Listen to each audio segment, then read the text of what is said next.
Hello, and welcome to Cornelia F. Bradford's Masterpiece Theatre. Cornelia F. Bradford, where the F stands for Physico-State, which means having divided ribs.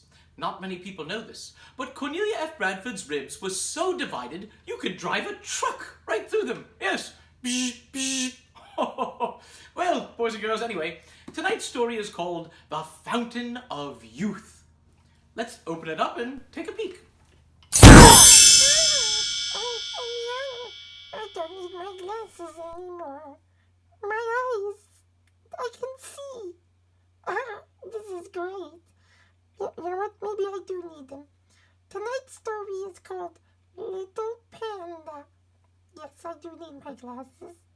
Let's begin, shall we? Little Panda. Little Panda by Joanne Ryder. The world welcomes Why May at the San Diego Zoo. A baby panda curls within a tender paw, held close to her mama's beating heart. Pink and pale, sprinkled with white fuzz, a tiny cub is just a promise of a bear to be. For the first few weeks of her life, this tiny baby, circled in the above photo, was viewed only with a camera in the panda den at the world-famous San Diego Zoo. Even when scientists couldn't see the baby who was born on August 21st, 1999, they could hear her. Baby pandas can call very loudly if they are uncomfortable, frightened, or hungry. But soon patches of dark skin reveal the giant panda hidden within. Panda cubs are born smaller and more vulnerable than brown or polar bear cubs. At birth, a baby panda is more than 800 times smaller than her mother. The baby is cared for by her mother alone. Panda fathers do not help raise cubs. Unable to walk, unable to see yet, a fragile baby gets a checkup. Gentle people examine her, weigh her, and measure her, making sure she is healthy. As she grows, they learn more about her and about all pandas. The zoo's doctors and keepers regularly examine the panda cub. They wear gloves to protect her and themselves from germs that could cause sickness. A baby panda is learning too. At first, she can't hold up her head. Then, look at her. She is sitting and standing now, eager to take her first steps. Pandas are born blind. A baby's eyes open at around 50 to 60 days, but it may take even longer before a baby panda can see clearly. It can take up to 4 months before a panda will take its first steps. 100 days after her birth, a little panda receives her Chinese name, Why May, pronounced Why May. This baby connects China, a land where pandas roam misty mountains, to the United States, the land of her birth. Slowly, shyly, Why May steps into a new place, ready to meet and greet the world.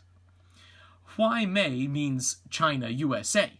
Chinese names can have more than one meaning. Why May also means splendid beauty. Full of wonders, her new home tempts a curious panda to explore the soft grass, the tall trees. When Why May was 5 months old, she went outside for the very first time. Soon after, visitors were able to see Why May in the zoo's Pacific Bell Giant Panda Research Station exhibit area. There she goes, climbing with wobbly legs, up and up and up and up. Whoops! She flips upside down. Whee! She sits right side up. Pandas are natural climbers. They use their stronger front legs to pull themselves as they climb. A little panda finds treasure everywhere. Just the right size, a stick becomes a toy Why May bites, tastes, and juggles in her paws. Keepers and scientists scatter items for the panda to discover. Sometimes a burlap bag, sometimes a mound of sawdust to roll in, and sometimes a bamboo-sickle, a hollow bamboo reed filled with tasty treats to snack on. A tiny acrobat scrambles in her very own playground. Why May pulls and climbs, testing the branches, testing her own strength. Why May loves to have her head and back gently scratched. Her fur feels much like a German shepherd's. If she comes when the keepers call her, Why May is rewarded with lots of scratching. Keepers need to be able to depend on Huai Mei coming when called so that checkups and doctor visits are easy for everyone. Huai Mei wanders, drawn to the sparkling pool, patting the water, dipping into coolness. A young panda makes her own discoveries, while her mama, Bai Yun, pronounced Bai Yun, feasts on bamboo. Observers are specially trained people who take notes about the things pandas do all day. When the pandas are active, eating and climbing and playing, the observers are very busy writing about what the animals do. Bai Yun grasps bamboo with nimble paws. With her strong teeth, she crushes stems, ripping and stripping slender leaves. Soon, Huai Mei will have all her teeth. Then she will be a bamboo bear like her mama, big enough to eat the tall, tall grass. But for now, when she's hungry, Huai Mei cuddles close to her mama, sipping warm, rich milk. Pandas are known as bamboo bears because they eat up to 40 pounds of bamboo a day. Their diet changes with the seasons. Sometimes they eat only the leaves, and other times they chew on just the thick, woody stems. Huai Mei looks up a leafy tower. Wishing herself high, she starts to climb. She peeks through branches at the world below, at her mama, never very far away. Little pandas have sharp claws to help them climb trees. A mother panda doesn't worry when her baby climbs up high. Pandas are safer in the branches of a tree than on the ground where they can be hurt by other animals. Huai Mei tags her mama, "Catch me if you can," and runs away. Chirping softly, she feels her mama's big arms scooping her up, wrapping around her, catching her with a hug. Playful pandas roll and tumble, making up a game all their own. Bai Yun weighs about 200 pounds. She knows she must be gentle when she plays with little Huai Mei, who weighs only about 20 pounds in these photos. 1 year old, Huai Mei is a promise come true, a lively, healthy, giant panda.